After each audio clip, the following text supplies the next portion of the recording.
ઘેટા બકરાના ટોળા હોય. જેના સંગમાં રહ્યો ને એવા થાવ.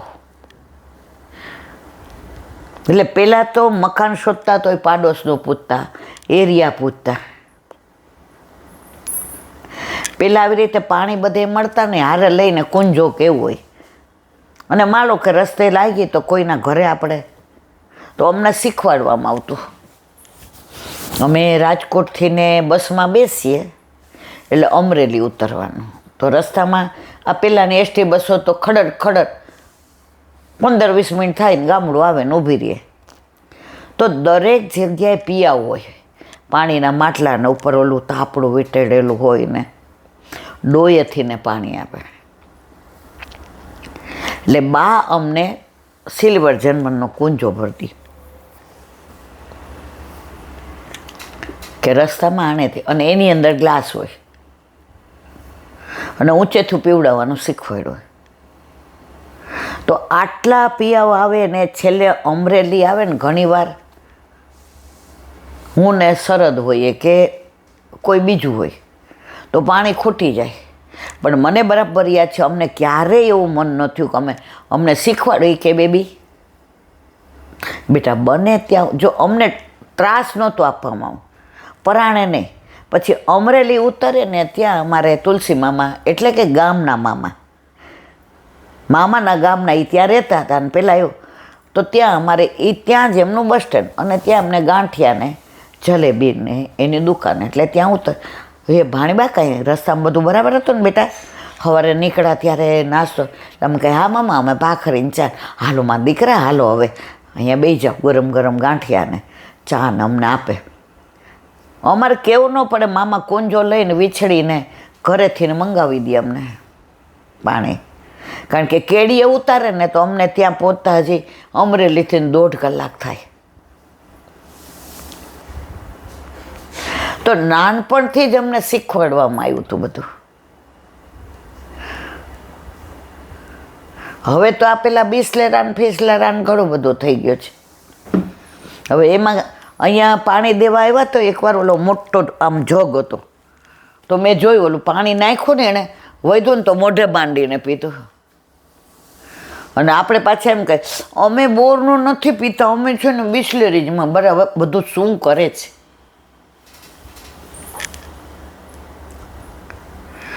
તો પુષ્ટિમાર્ગ છે ને ટોટલી વિજ્ઞાન સાયન્સ ઉપર છે. તો પુષ્ટિમાર્ગ ટોટલી સાયન્સ ઉપર છે. વલ્લભે એક એક વસ્તુમાં એટલું બધું સમજીને આપ્યું છે. આપણે બધા ચીકણા કહીએ, ઘડી ઘડી હાથ ધોવાના, કે તમારે ત્યાં તો હાથ ઘસાઈ જાય એટલે હાથ ધોવડાવો. કહેવાવાળા મને એવું કહે. પણ કોરોના આવ્યો ને તો એડવર્ટાઇઝ જ એટલે આવે હાથ ધોવો. ત્યારે બધા કે તમારે મારે મારું કોઈ દી કાં અમે કાયમ સાયન્સના ઓલા ઉપર રહીએ છીએ. તમે આવું થાય ત્યારે રહ્યો છે. એક નાની વાત, કળિયુગમાં દેખાદેખી અને ઈર્ષા. ભગવાન આપણે લોભી હોય તો ચલાવી લઈએ, આપણે ગુસ્સાવાળા હોય તો ચલાવી લઈએ, પણ ઠાકોરજી આપણે ઈર્ષા કરીએ તો ના ચલાવાય. અને અત્યારે વધુમાં વધુ તકલીફ હોય તો ઈર્ષા. ધંધામાં તો ટાટિયા ખેંચે, કોમ્પિટિશન, એ તો બરાબર. સામાજિક રીતે કોઈ છોકરીનો અભિપ્રાય પૂછે તો એ લોકો હારો ન આપે. ઈર્ષા. કોઈ મકાન લેવા જાય ને પાડોશીને પૂછે કે આ મકાન વેચે છે કેમ, ધીમેકથી હશે કે જવા દો ને તમારે લેવા જેવું નથી. બસ ઈર્ષા. અને સૌથી વધુ ઈર્ષા હોય તો ભક્તિમાં.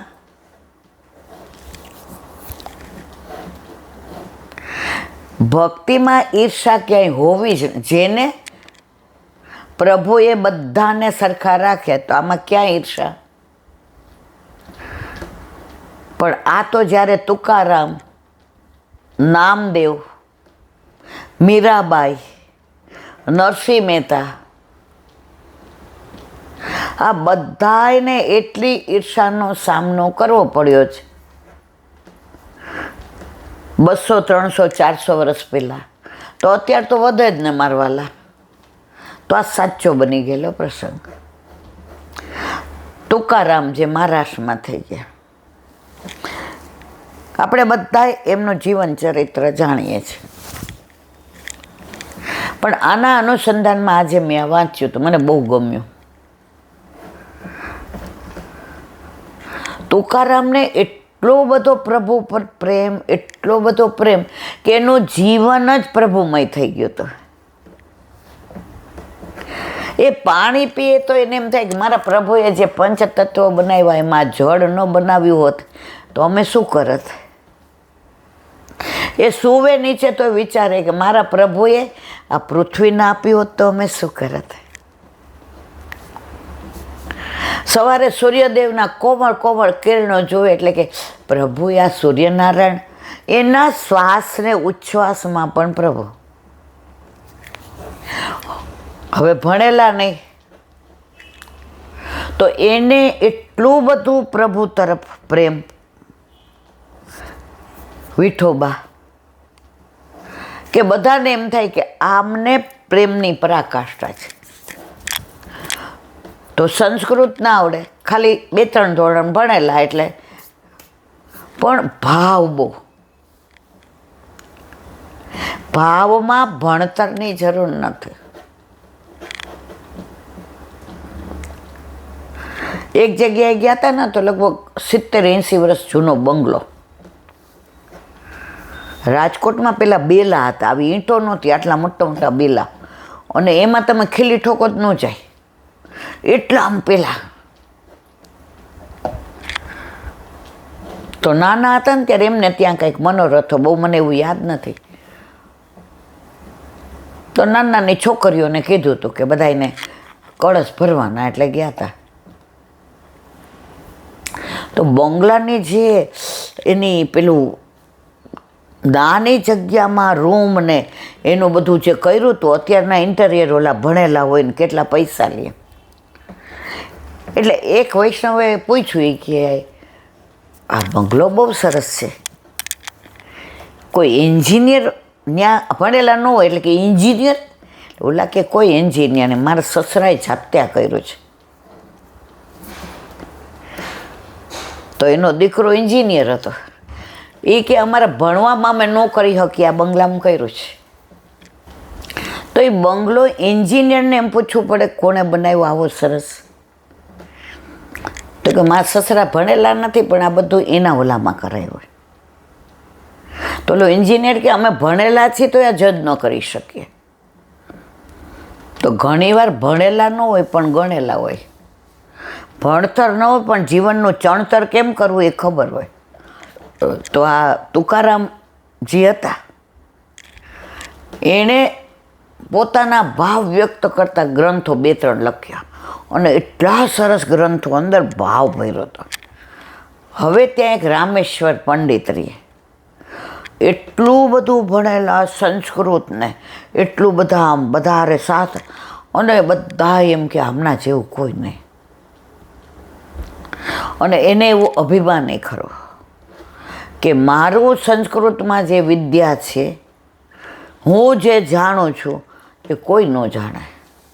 હવે જેટલા આવે એમની પાસે કે તુકારામનું ઘર ક્યાં? એ કે કેમ? એ કે એમની યાર થોડી ભગવત વાર્તા કરવી. ઓલાને ગુસ્સો આવે, પંડિત હું, આટલું ભણ્યું, આટલું મારું નામ, અને જેને બધાને તુકારામ જ દેખાય છે. મને નથી ખબર, જાઓ લોકો તુકારામ પાસે. એ તો મારો, જેને ખરેખર ભક્તિ કરવી છે ને એને નામનાની જરૂર નહીં, એને પ્રસિદ્ધિની જરૂર નહીં, એને યશની જરૂર નહીં, એને પ્રશંસાની જરૂર નહીં. જે આવે આ તુકારામ વાર્તા કરતા હોય કે સત્સંગ કરતા હોય કે ગાતા હોય કે બજાવતા હોય, કોણ છે, કેવું છે, ક્યાંથી આવ્યું છે, કયું સ્ટેટસ છે, પૈસાવાળું છે, ગરીબ છે, ભણેલું અભણ, એને કાંઈ મતલબ જ નહીં. બધાય જોઈન્ટ થઈ જાય.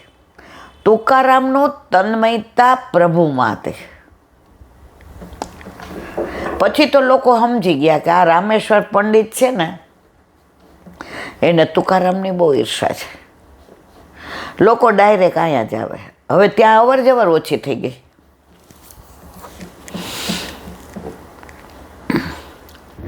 માણસને જે મદ હોય ને, પ્રભુને બધું ગમે. મદ અભિમાન ન ગમે, સરળતા ગમે. જેવા છો એવા જ.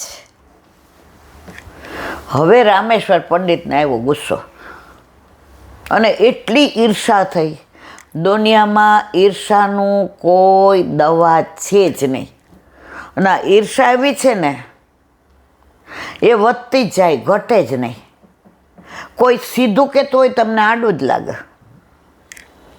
એક દી ગુસ્સો દાંત ચડે, એવી ઈર્ષા આવી. તુકારામના ઘરે આવ્યા. તું ભણેલો જ કે ના? કર મારી યાર શાસ્ત્રાર્થ. એ કે હું તો તમારો પહેલેથી દાસ છું. ક્યાં તમે પંડિત, રામેશ્વરજી પંડિત, અને ક્યાં એ કે હું તુચ્છા તણખલો. હું તમે મને આવું કહો છો તોય મને એમ થાય કે મારા તમે મને આવું ના કહે. હું તો હાવ તણખલો છું.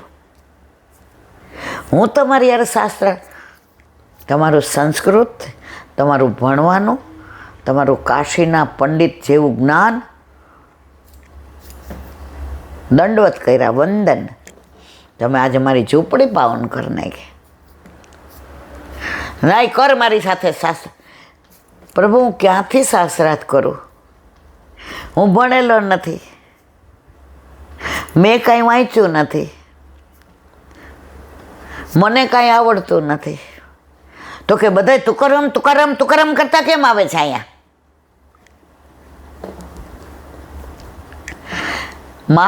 મને આ બધી કાંઈ ખબર પડે પ્રભુ?